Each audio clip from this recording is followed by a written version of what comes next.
नमस्कार, मैं हूं अनुषा गौतम और आप देख रहे हैं खबर हलचल न्यूज। देश और प्रदेश का सबसे तेजी से उभरता हुआ न्यूज चैनल। आइए रुक करते हैं खबरों की ओर। रामनगरी अयोध्या में अब आने वाले पर्यटकों को पुष्प वाटिका की बड़ी सौगात मिलने जा रही है, जिसका निर्माण किया जा रहा है। सरयू नदी के किनारे इसे बनाया जा रहा है।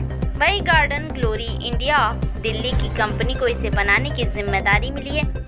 बता दें कि पर्यावरण दिवस के मौके पर पुष्प वाटिका का यूपी के सीएम मुख्यमंत्री योगी आदित्यनाथ ने भी निरीक्षण कर पौधरोपण भी किया था।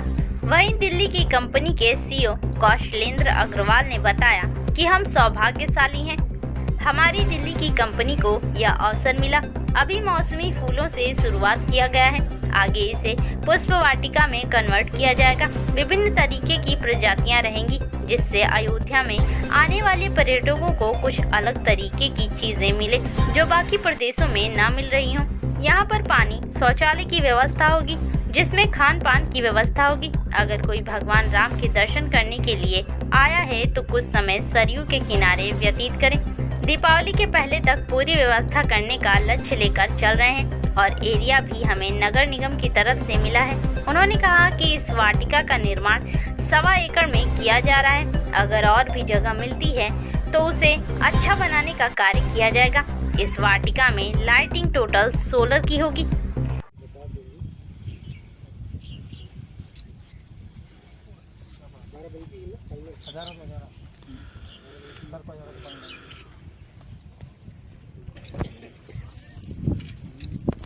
है और हम लोग सौभाग्यशाली हैं कि हमारी कंपनी को ये अवसर मिला। दिल्ली की कंपनी हमारी है गार्डन ग्लोरी के नाम से, कि इसको व्यवस्थित करी जाए और हम लोगों ने अपना पूरा प्रयास किया कि जितना भी खूबसूरती की स्टार्ट हो सके हम लोगों ने इसको करा है।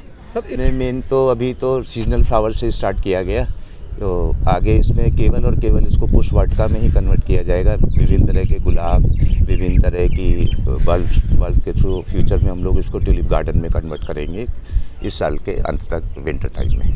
का सबसे बड़ा रोल है और नॉर्थ इंडिया से अच्छा कोई वेदर नहीं होता विंटर में ख़ास तौर से, और प्रजातियाँ भिन्न भिन्न तरह के ही आएंगी। कुछ बोनसाइज प्लांट आएंगे, कुछ सीजनल प्लांट्स आएंगे, कुछ मिनिएचर्स प्लांट आएंगे। बट मेन जो पर्पज़ इसका ये रहेगा कि आदमी को ये लगे कि अगर वो अयोध्या में आया है तो उसको कुछ एक अलग तरह की चीज़ दिखे जो बाकी प्रदेशों में शायद उसको ना मिल रही हो। रही व्यवस्था की बात, तो यहाँ पे पानी की पूरी व्यवस्था होगी, शौचालय की व्यवस्था होगी, खान पान की व्यवस्था होगी और स्तर वाइज उसको प्रयास चलते रहेंगे। उसके लिए पेरीफेल वगैरह होगा, उनकी सुरक्षा की पूरी व्यवस्था होगी, लाइटिंग की पूरी व्यवस्था होगी। तो ये भी एक टूरिज़्म प्लेस बने कि आदमी अपने विज़िट में ये चीज़ जोड़े कि अगर वो भगवान राम जी के दर्शन करने आया है तो कुछ समय सरयू नदी के आके वो एक अपना टाइम व्यस्त प्रयास करेंगे। इसमें हमें सरकार की वो देखनी पड़ेगी कि क्या नीति है, घाट बन सकते हैं, एनजीटी की क्या परमिशन मिलती है, क्योंकि वो एक बहुत बड़ा क्राउड होता है। तो उसको एक बार प्लानिंग करके कि किस तरीके से उसको व्यवस्थित भी हो, और हाँ अवसर जरूर पूजा पाठ की व्यवस्था का इंतजाम किया जा सकता है। जो टारगेट लेके चल रहे हैं सितंबर और before Diwali, mid of October तक पूर्ण व्यवस्था हो जाएगी। और एरिया भी हमें नगर निगम की तरफ से आश्वासन मिला है कि अगर आपको थोड़ी बहुत जगह और चाहिए तो हम लोग इसको और भी बढ़ाने का बहुत उनका सौभाग्य है। उन्होंने हम लोगों के नगर निगम के कर्मचारियों का पूरे प्रशासन रहा और हम लोग प्रशासन के साथ पूरा सहयोग कर रहे हैं। प्रशासन हम लोग को पूरा सहयोग कर रहा है। प्रशासन का तो पूरा सहयोग, हम लोग और भी प्रांतों में और भी एरियो में काम कर रहे हैं। हम लोग रामपथ धर्मपथ को भी नवीनीकरण का प्लान कर रहे हैं। प्रशासन का पूर्णतः सहयोग है, चाहे वो वन विभाग हो, चाहे वो अयोध्या विकास प्राधिकरण हो, नगर निगम हो, सभी अधिकारियों का पूरा सहयोग है सारी टीमों के साथ।